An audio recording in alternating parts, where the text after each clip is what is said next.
Delikado. Oy, oy.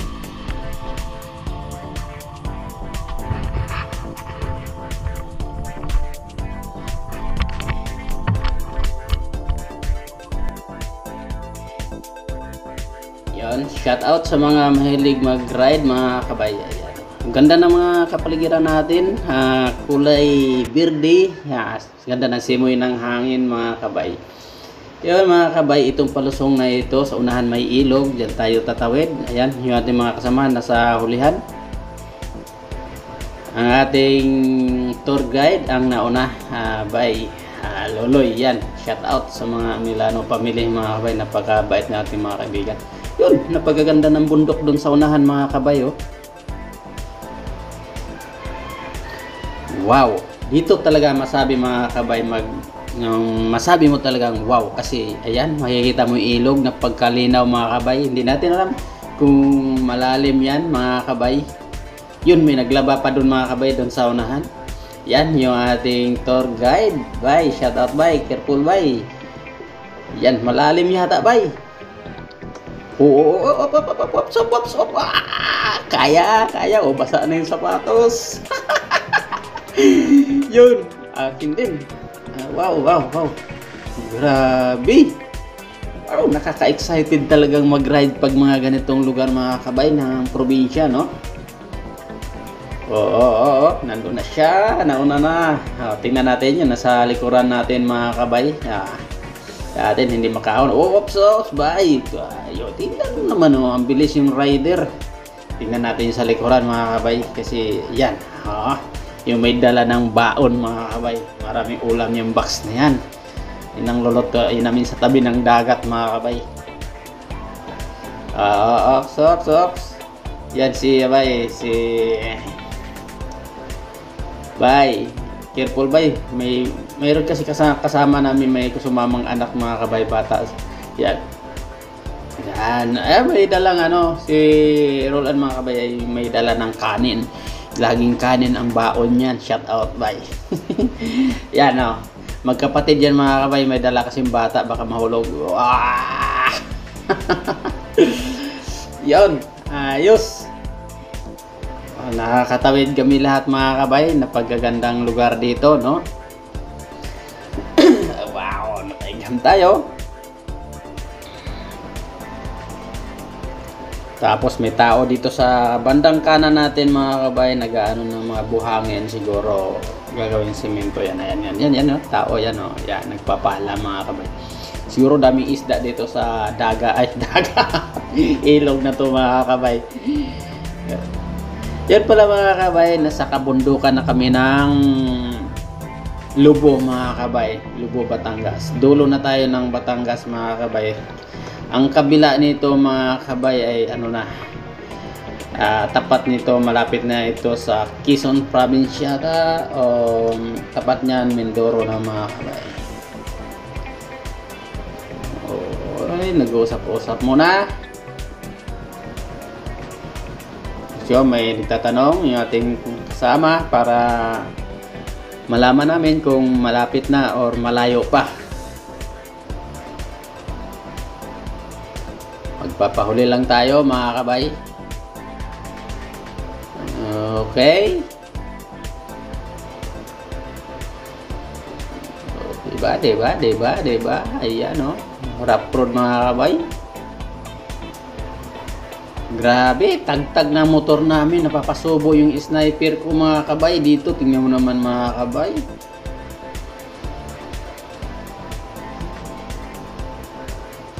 Grabe, madalang yung mga nasa lubong namin dito mga kabay. Kasi sa lugar na to mga kabay ay kunti pa lang yung mga nakatira.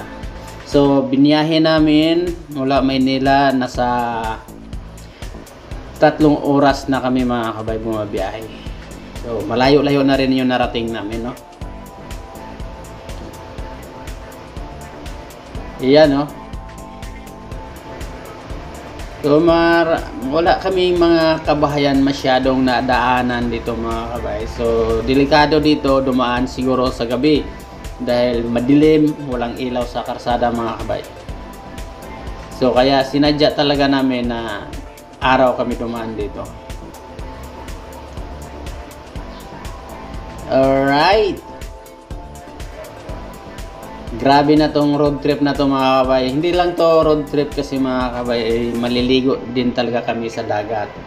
So abangan nyo mga kabay yung ibang video natin sa susunod. Nasa dagat tayo. So ito muna ang ating video habang bumabiyahe tayo sa kalsada. Ayan, may truck tayo na salubong mga kabay. Iyon lang ang nasalubong natin ngayon mga kabay, wala nang iba.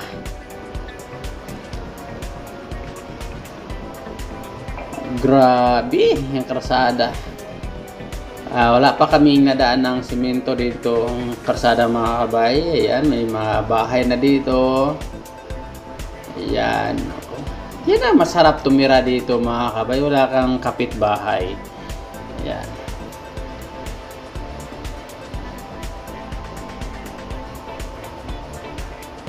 Yan, may bahay doon sa kabila. Malayo-layo pa yung lugar na pupuntahan natin mga kabay kasi siguro mula dito mayroon pa siguro mga 1 oras mga kabay bago namin marating yung dagat na pupuntahan namin mga kabay. Daming lubak, mabasa ang kalsada kasi mayroong mga part ng area na ito mga kabay ay maulan. Tulad dito, basa yung kalsada, pababa, ayan o. Diba? Madulas yan mga kabay, tsaka hindi masyadong maganda yung daan, simento pero sira-sira na. Kaya masarap talaga mag-ride dito pag ganitong lugar mga kabay.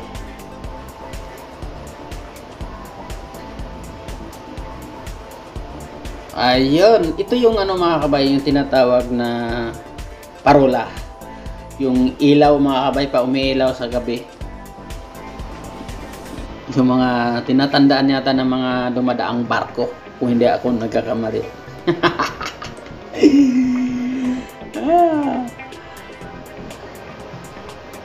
Wow. Ayan, simentado na. Nakatikim na ng simento dito sa area na to. Wow. Grabe. Tingnan mo naman yung kalsada mga kabay. Napakaganda. Di ba? Oh.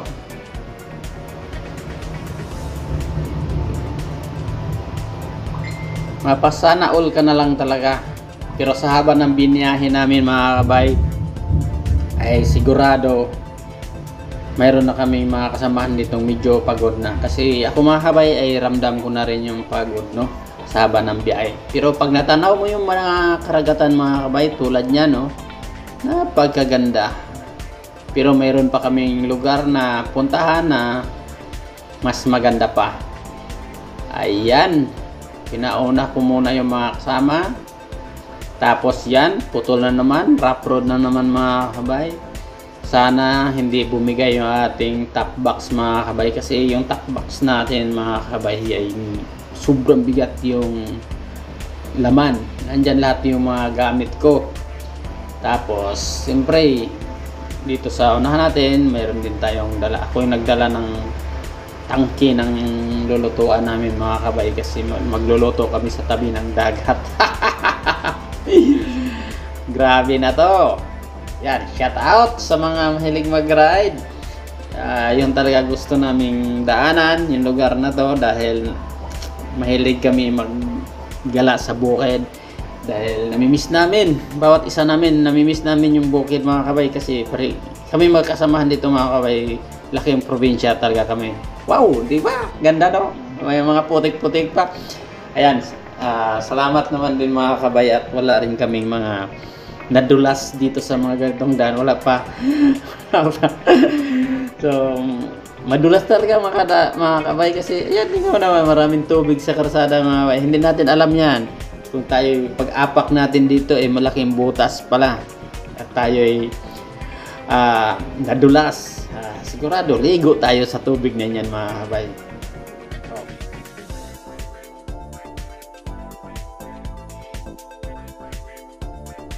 Bakit? Ang linaw nga, no? Diyan na lang kaya tayo. Sinabi na nga ito na pwede maligo ka walang bayad. Kasi lang wala kang pagbanlaw. Oo. Pansin mo yung doon tayo. Puputok tayo na yung beret. Ay, hindi ka kasama doon. Doon. Nakadaan ako dito. Yung nag-ride kami ni ano ni Ray, yung driver ni Mr. Lopez. Dito kami dumaan eh. Oh, ano nangyari? Nangalaglag.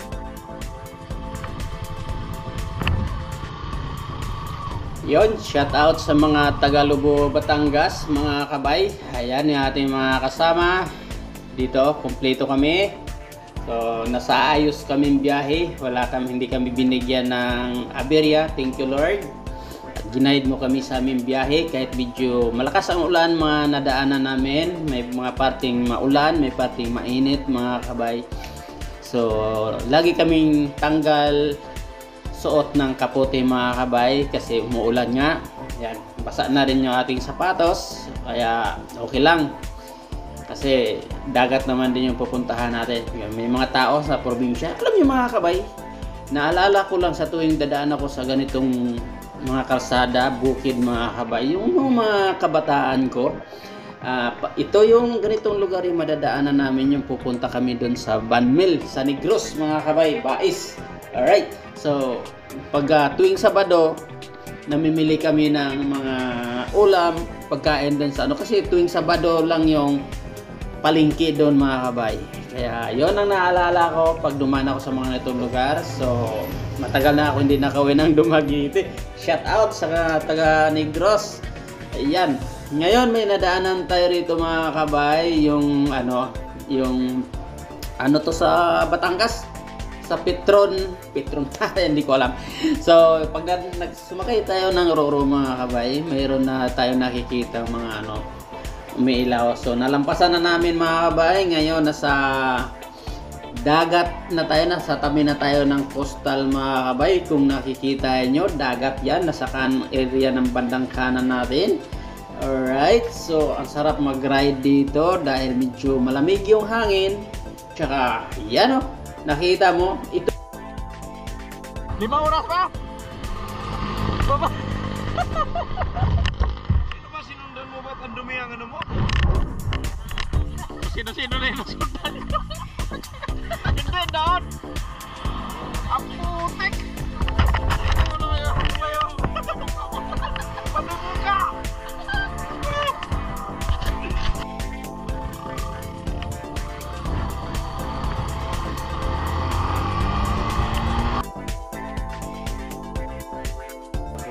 Let's go! Tingnan mo, may mga ulap pa, mga kabay. So parang ang oras natin ngayon ay medyo patanghali na, mga kabay, pero tingnan nyo naman yung karsada. Yan, dito sa parte na to, mga kabay, ay mainit. Ayan, may malaking tangke rito, mga kabay, na madadaanan natin. At sa bandang kanan natin, madamo yan, mga daanan ng mga basta mga ng mga gasolina yan, mga kabayan. Sa kanan natin may barko diyang malaki yan, mga bilog. Bilog. Barko yun, mga kabayan. Yan, barko yan. Alright, yan, kargahan ng mga yan, tangke ng mga yan, mga kabayan, gasolina. Kaya yan, so dadaan na kami rito. So kung sumakay ka ng Roro, mga kabay, nakikita mo to, yung patawid ka ng Mindoro.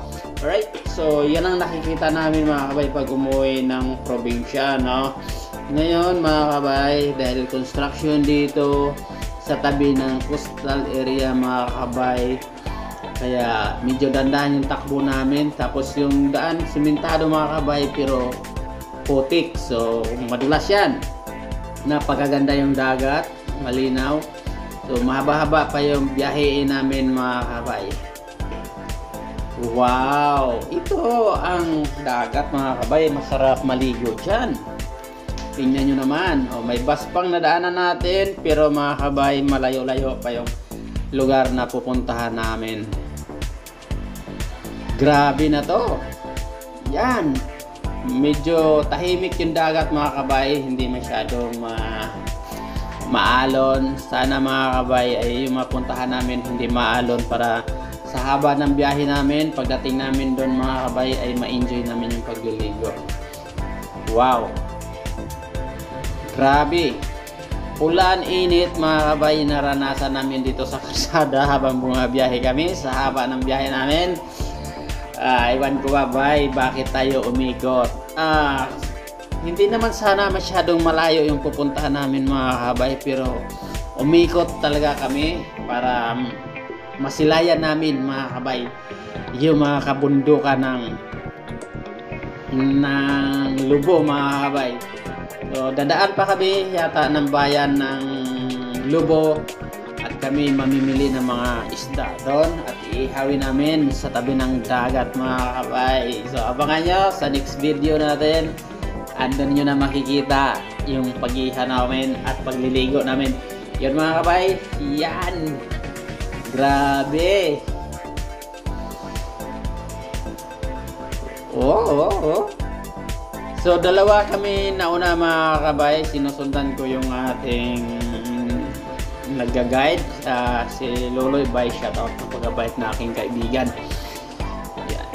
So nasa likuran natin yung ibang motor mga kabay, pero hindi lang kami anim nakamotor ngayon mga kabay, kasi mamaya mga hapon may susunod pa mga kabay na mga 3 motor pang susunod mga kabay. So pag out nila sa trabaho, susunod din daw sila. At isa pa mga kabay, mayroon ngayon ako na kaibigan, Junior, shout out mga kabay.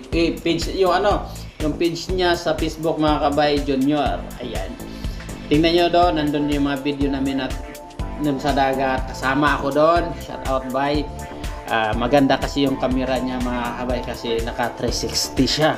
At yun, may sariling drone din yun mga kabay. Tayo wala pa tayong pirang pambili ng drone at 360 mga kabay. So GoPro lang muna na. Tigaan muna natin luma natin GoPro. Pero ayan, shout out. Minalas pa tayo nung una nating mga kabay naligo kasi nabasa pa yung ating GoPro. Kaya yun ang nangyari mga kabay. Pinaayos muna natin. So napagastos na naman tayo ng konti, no? Ayan, para yun, ma-enjoy lang natin. Ma-enjoy ko lang mga kabay yung mga nadaanan namin lugar. Ipakita ko lang sa inyo mga kabay yung magandang mga napuntahan ni Driver Gala. Shout out. So ngayon, Driver Gala pa rin ako, pero pinalitan ko ng pangalan ko, Bertolo Vlog. Shout out sa mga followers ko dyan at mga sumusuporta sa akin. Ayan, salamat po sa inyong lahat. Ang sarap bumiyahe.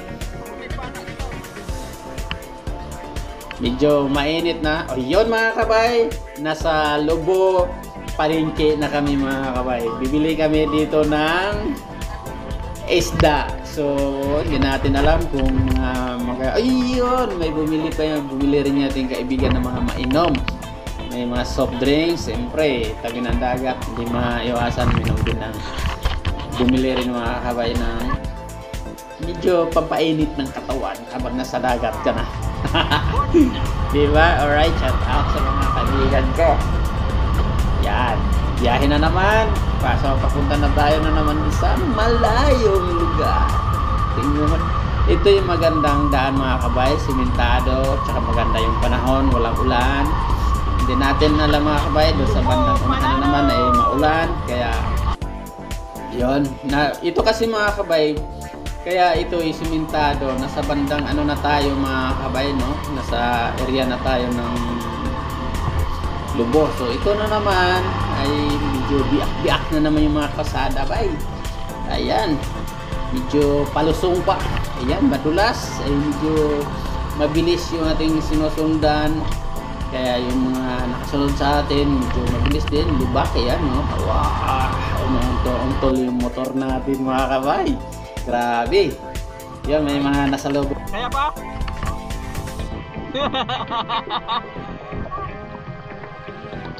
Ha?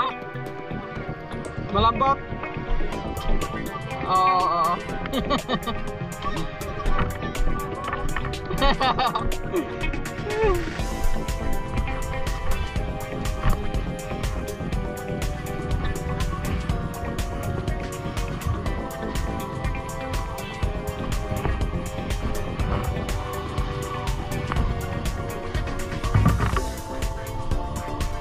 Dito yun eh. Oo, malambot nga.